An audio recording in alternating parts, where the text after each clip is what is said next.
Bonjour, il me fait plaisir de vous accueillir à Foi étudiante chrétienne. Notre conférencier, l'abbé Jacques Kabengou, nous présente la 4e tranche de son enseignement. Soyez féconds et multipliez-vous. Remplissez la terre et soumettez-la. Accueillons chaleureusement l'abbé Jacques Kabengou. Merci bien. La dernière fois qu'on s'est vu, j'ai porté un masque. Mon problème n'est pas tout à fait résolu, mais ça a diminué.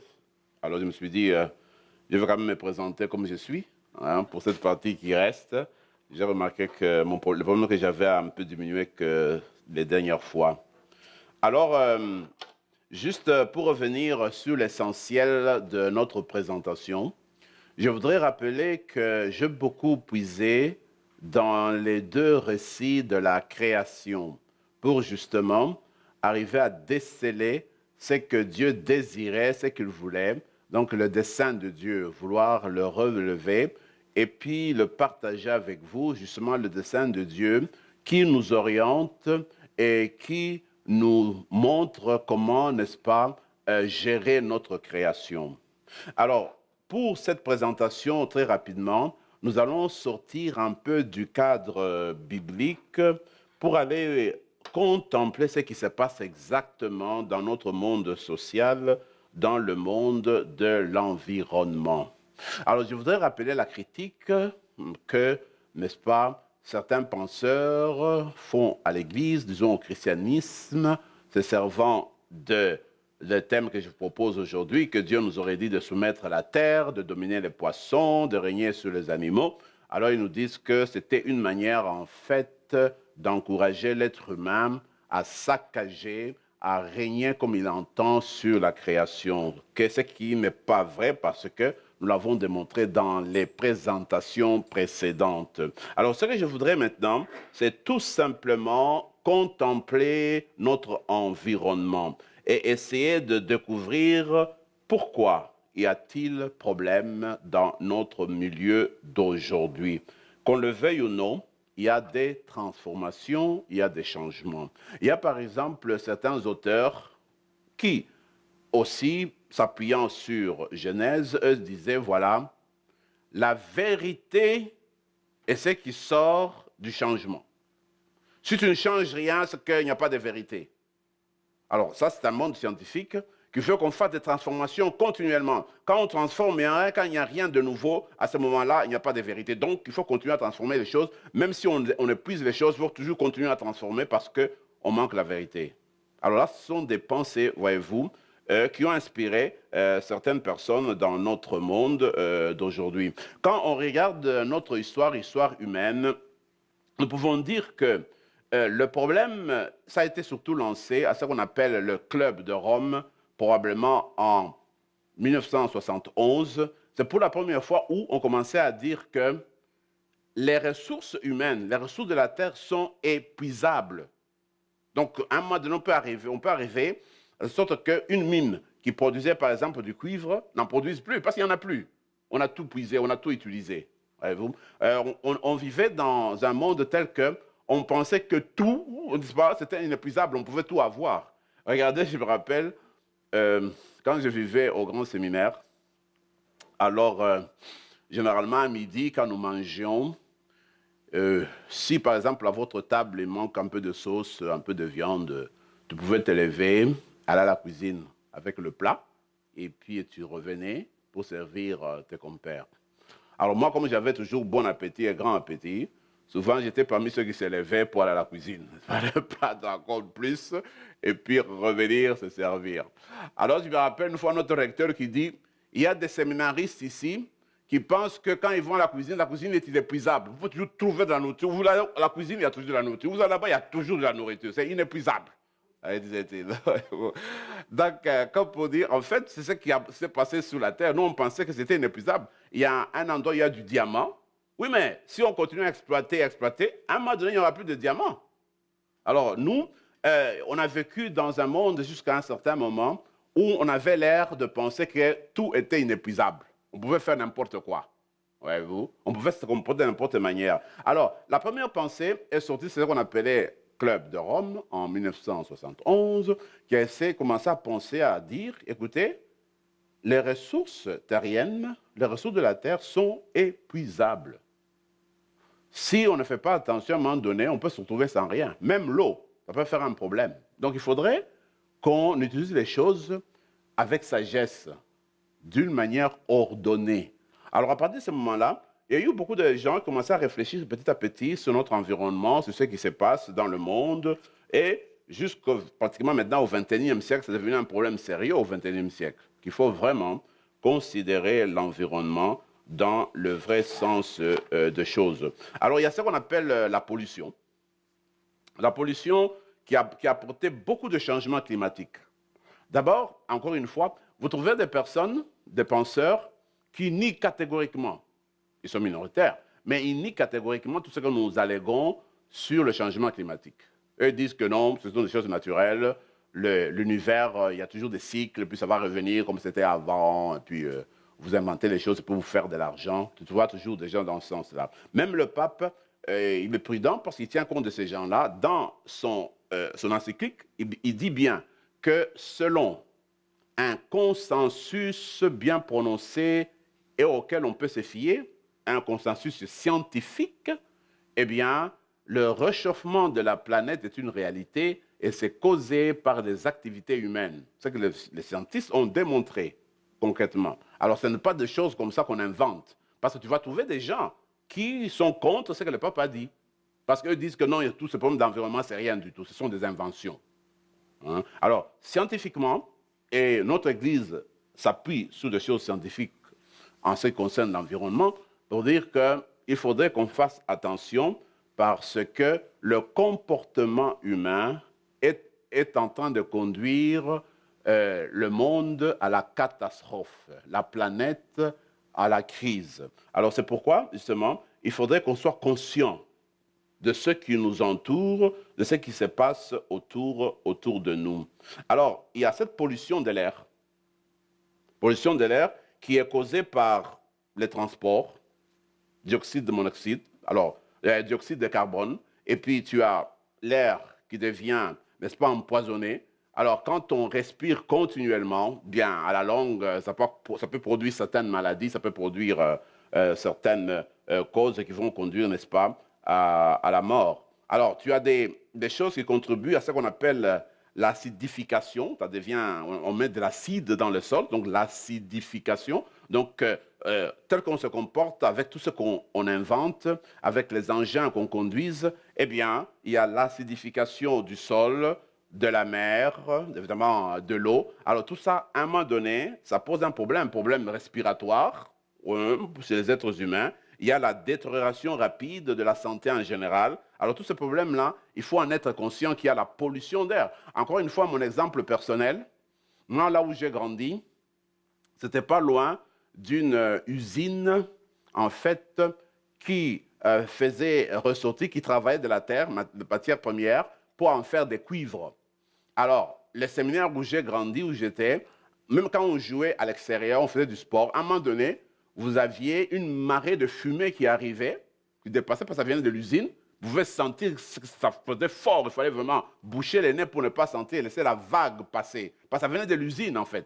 Et là, c'était régulier, c'était... Et puis les gens commençaient à trouver normal parce qu'il y a quand même des gens qui ne vivaient pas loin de l'usine aussi. Ce qui est vrai, c'est que dans le travail des usines, des industries, tout ce qui se passe, eh bien, il y a quelque part une cause qui conduit à la pollution de l'air, à la pollution des mers. Alors, ce sont des choses dont il faut être conscient et voir comment, n'est-ce pas, on peut dans le monde d'aujourd'hui essayer de faire les choses parce que souvent c'est la combustion. Quand on utilise le feu et on commence à brûler les choses, alors il y a des problèmes sérieux qui se passent. Il y a aussi la pollution qui vient des déchets qu'on dépose. Il y a tellement de déchets. Il y a l'expression que j'ai trouvée dans Laudato Si du pape qui dit que, bon, maintenant, on commence à considérer notre planète. Notre planète devient comme un endroit de dépôt de déchets. Ça devient, on fait des déchets partout. La planète devient un déchet. Voyez-vous? C'est parce qu'il y a des déchets partout, ici et là, des déchets qui viennent des milieux cliniques, des déchets qui viennent de certains laboratoires, des déchets qui viennent de certaines usines. Alors, on le fourre, on le met quelque part. Il y a danger, n'est-ce pas, pour l'évolution de la planète, parce qu'il faudrait quand même le faire dans un certain ordre. Une fois, je suivais une émission, souvent nous conduisons nos voitures, mais nous ne savons pas comment nos voitures se terminent. Alors, une fois, je suivais une émission, on montrait ce qu'on appelle cimetière de voitures. Mais c'est un espace rempli de vieilles voitures, de carcasses de voitures. Et puis, je dis, tiens, je n'avais jamais pensé, moi, personnellement, où allait ma voiture, la voiture que j'avais conduite. Vous savez. Mais il y a quand même des choses qui sont réelles. Alors, ce sont des problèmes qui se posent dans le monde d'aujourd'hui. Voir qu'est-ce qu'on fait des déchets. J'avais suivi une émission. C'est un pays donné qui prend ses déchets parce qu'il ne sait pas les mettre. Il s'entend avec un autre pays pauvre. Ils prennent leurs déchets, ils vont mettre dans le pays pauvre. Ils vont les mettre là-bas. Parce qu'on veut se débarrasser des déchets, on peut se lever avec des déchets. Les déchets, ça cause, n'est-ce pas, de la pollution. Alors, on veut s'en débarrasser. Maintenant, il faut trouver un endroit où on va mettre, n'est-ce pas, les déchets qui proviennent même de centres nucléaires, de tout cela. Alors, en fait, ce sont des problèmes qu'il faudrait regarder de face et puis se rendre compte que nous, comme chrétiens, nous sommes appelés, n'est-ce pas, à veiller sur cette planète, nous avons un rôle à jouer. Alors, il faudrait être consciente de ces problèmes-là qui se posent dans le monde d'aujourd'hui, parce que, eh bien, il y a des déchets qui sont hautement toxiques, et puis hautement radioactifs. Alors, cela, bien, ça cause des situations difficiles, ça donne des barrières à l'éducation de la génération suivante qui doit bien, n'est-ce pas, utiliser la planète et puis continuer leur vie. Parce que quand nous disions au début que Dieu nous a donné un environnement propre, un environnement sain, quand il nous a créés, normalement, chaque génération a le devoir de laisser le même environnement propre, sain, pour la génération qui vient. C'est ça, n'est-ce pas, notre tâche comme chrétienne responsable pour continuer à travailler dans ce monde-ci. Parce que tous les déchets, n'est-ce pas, sont des déchets non biodégradables. Alors, il faudrait voir comment résoudre ce problème des déchets, qui est un problème réel dans le monde d'aujourd'hui. Alors, il y a le réchauffement de la planète. Donc, encore une fois, un consensus scientifique très solide, eh bien, montre qu'il y a le réchauffement de la planète. Et ce réchauffement de la planète, il y a des petites causes, d'accord, ils reconnaissent, naturelles, négligeables. Mais la grande cause, disent les hommes des sciences, avec ces consensus scientifiques solides, eh bien, la grande cause, ce sont les activités humaines. Parce que nous produisons, avec nos usines, eh bien, nous conduisons à produire en grande quantité ce qu'ils appellent les dioxydes de carbone, à cause du tort à l'environnement. Ce qu'on appelle l'oxyde de nitrogène, ça cause des problèmes à l'environnement. Alors, on parle beaucoup, vous avez entendu dans les nouvelles, même dans certaines émissions, il y a la fonte glaciaire polaire. Et ce que moi, je ne savais pas, c'est en lisant aussi que je comprends, il paraît que quand ça se dissout comme ça, petit à petit, eh bien, ça dégage du méthanol. Alors, le méthanol cause du tort, n'est-ce pas, à l'environnement, cause du tort aux animaux. Alors, tout ça, c'est quoi? C'est parce que la Terre se réchauffe et puis les océans, les glaciaires plutôt, eh bien, eux aussi commencent à se réchauffer, puis à dégager de l'eau. Il va y avoir beaucoup d'eau qui vient, bien des inondations un peu partout, comme nous voyons dans le monde d'aujourd'hui. Alors, quand on voit toutes ces choses-là, simplement une interpellation. Parce que je me suis dit, à la place de seulement continuer la Bible, que je regarde aussi, que nous regardions aussi ensemble, qu'est-ce qui se passe autour de nous. C'est pour ça nous dire que ce n'est pas des choses qu'on raconte comme ça sans fondement. Ce sont des choses qui arrivent dans le monde d'aujourd'hui. Chaque été, maintenant encore l'été dernier, on nous parle des canicules qui dépassent, sont des choses que les pays commencent à vivre pour leur première fois. Et beaucoup de scientifiques disent qu'il y a quelque part là, il y a la cause du réchauffement de la planète. Et que ce que j'ai entendu l'été dernier, on disait qu'il faut s'attendre encore à pire les années qui viennent là. Ça va encore s'empirer, voyez-vous. Parce que nous ne faisons pas attention. Dieu a dit, écoute, nomme-les.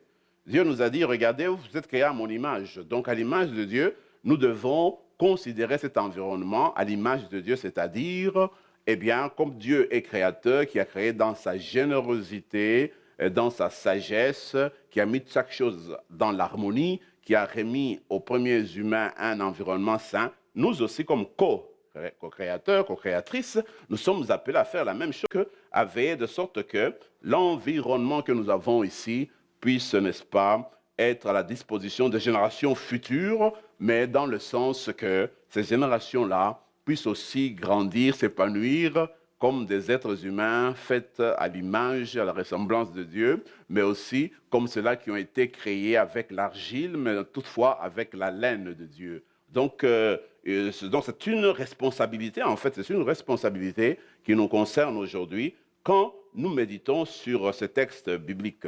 Il y a la question d'eau.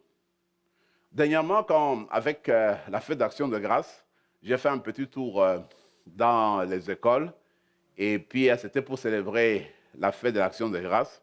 Il y a une chose moi, qui me touche, qui me parle beaucoup, c'est justement l'eau.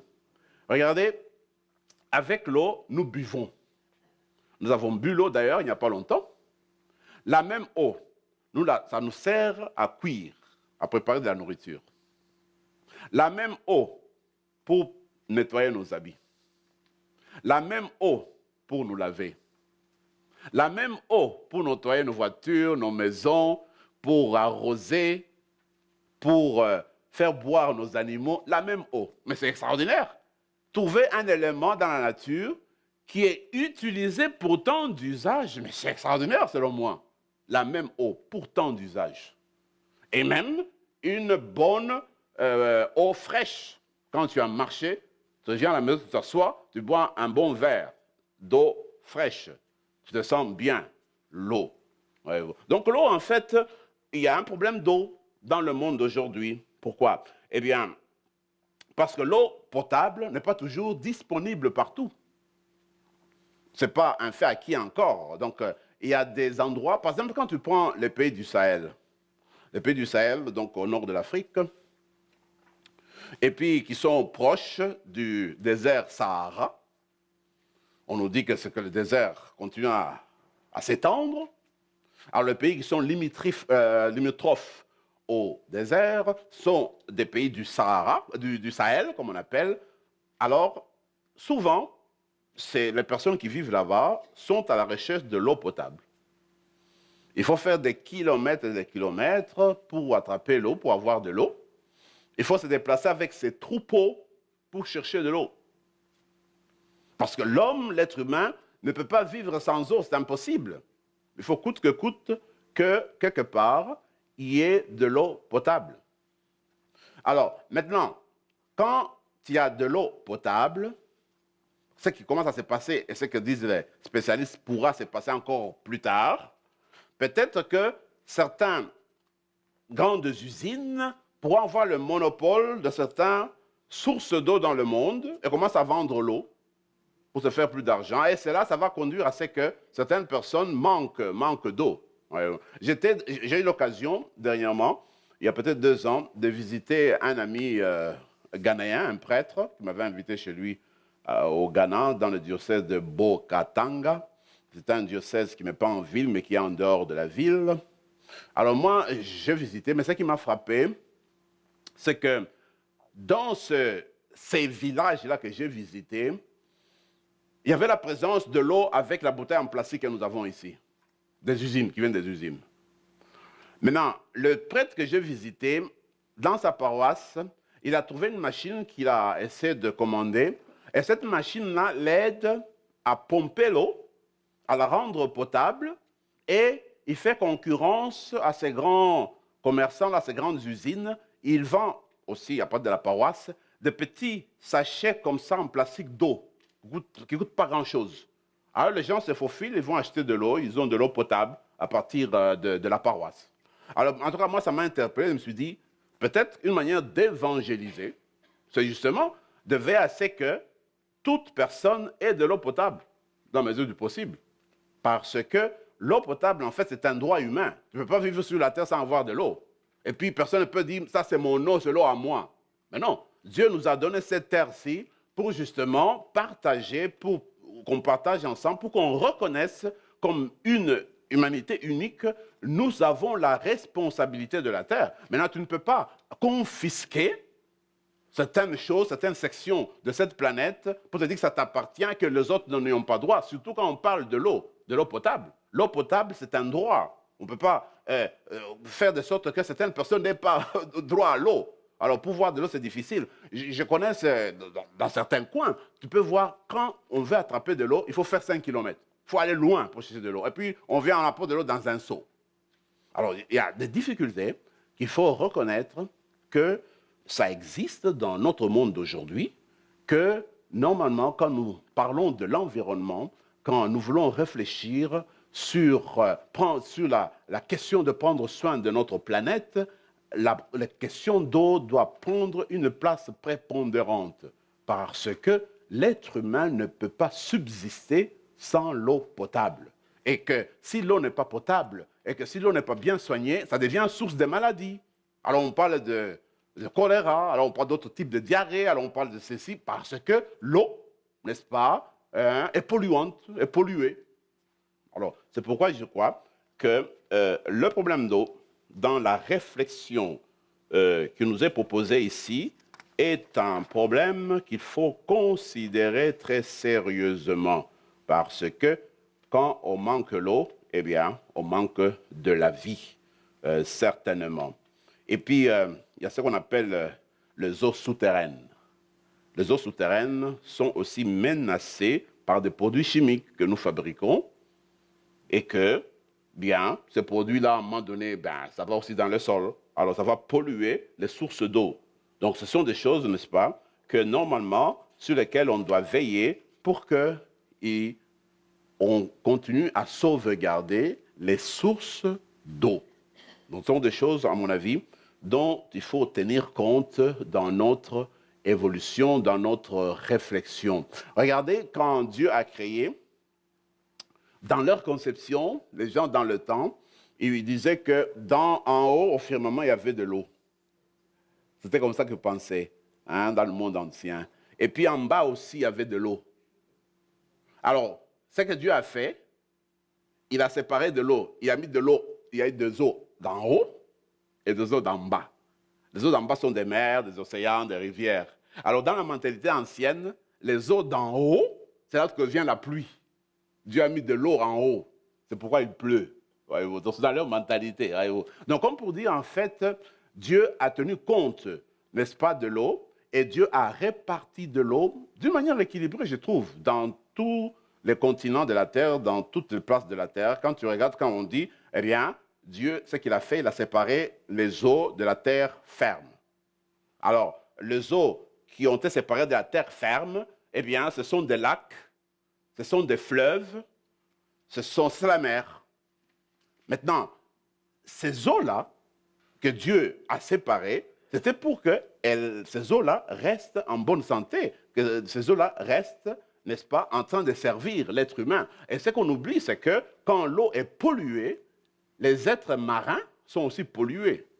Donc, ce qu'on appelle les fruits de la mer, et puis les autres êtres marins, eh bien, ils en souffrent à cause de la pollution de l'être humain. Alors, on regarde, Dieu nous a donné la responsabilité. Maintenant, nous, dans cette responsabilité-là, nous sommes en train de tuer des animaux. Nous sommes en train de tuer les animaux. D'ailleurs, aussi le pape en parle dans son encyclique, comme les autres hommes de science. Quand on élimine, par exemple, certains types de forêts, l'environnement, eh bien, on élimine une certaine manière d'être protégé. L'écosystème est détruit, est dérangé. On peut faire naître des virus, de certaines maladies qui peuvent naître à cause qu'on élimine une forêt équatoriale, par exemple, sans contrôle. On élimine tout. Alors, les êtres qui vivaient là-bas, où est-ce qu'ils vont? Qu'est-ce qui se passe? On perd le contrôle.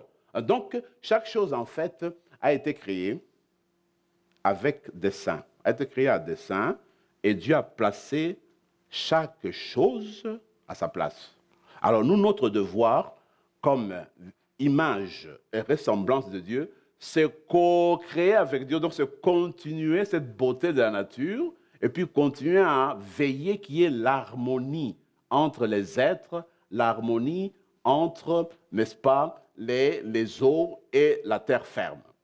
Regardez, j'ai lisé un anthropologue qui disait à peu près ceci. Les anciens, parce qu'ils voulaient tellement garder l'équilibre dans la nature. Quand tu voulais aller à la chasse, là, il fallait tuer un animal. Pour eux, ce n'était pas quelque chose d'acquis, il fallait faire comme ça facilement. L'animal, c'est un être qui vit. Alors, dans la mentalité des personnes, des gens dans l'ancien temps, dans l'animal, peut-être qu'il y a l'esprit des gens de ta famille, de tes ancêtres. Alors, tu ne peux pas tuer l'animal comme ça. Avant de tuer l'animal, il y a toute une célébration, une cérémonie à faire. Où, en fait, tu cherches la réconciliation entre toi et l'animal que tu vas tuer. Et tu vas tuer l'animal avec raison parce que tu lui donnes la raison parce que tu veux nourrir ta famille. Tu ne tues pas pour tuer. Alors tu cherches, tu fais une cérémonie pour que quand tu tues l'animal, que ça reste équilibré. Donc en fait, tu poses un bon geste en prenant sa vie parce que tu prends l'animal et tu vas t'en servir pour nourrir toute ta famille. Alors on ne tue pas pour tuer. Alors dans ces temps-là, dit l'anthropologue, on n'allait pas à la chasse pour tuer 20 antilopes, par exemple. Mais non, on tue la quantité dont on a besoin pour se servir à la maison. Et avant de tuer, tu es en harmonie avec l'animal que tu veux tuer. Donc tu te rappelles que tu es responsable et que mais dans ta responsabilité, tu es amené quand même à l'avoir pour nourrir ta famille. Donc en fait, ce sont des choses qui font réfléchir. Même si nous ne partageons pas tellement cette culture-là ancienne, mais il y a des choses de fond qu'en fait, il ne faut pas tuer pour tuer. Je me rappelle un enseignant qui me disait que ces enfants sont tellement préparés à cette affaire de l'environnement, à garder, à protéger les animaux. Même quand on se promène avec ses petits-enfants sur la route, il y a une fourmi qui passe, elle veut tuer. Elle dit, oh, grand-maman, pourquoi tuer? Non, non, laissez-la, pourquoi tu veux la tuer? Donc, la fourmi qui veut passer, il faut la laisser, pourquoi la tuer? Pourquoi tu veux la tuer? En fait, peut-être que les jeunes d'aujourd'hui sont beaucoup plus préparés que nous à faire attention autour de nous. Il y a la vie dans la nature et il faut respecter la vie. Il ne faut pas poser n'importe quel geste, mais il faut faire de sorte que la vie puisse durer, que l'harmonie puisse se perpétuer et qu'il y ait toujours une entente entre l'être humain et son monde, le monde animal, le monde qui l'environne, le monde environnant, et puis la création, voyez-vous. Alors, cette nature que Dieu nous a donnée, ce n'est pas une nature ennemie,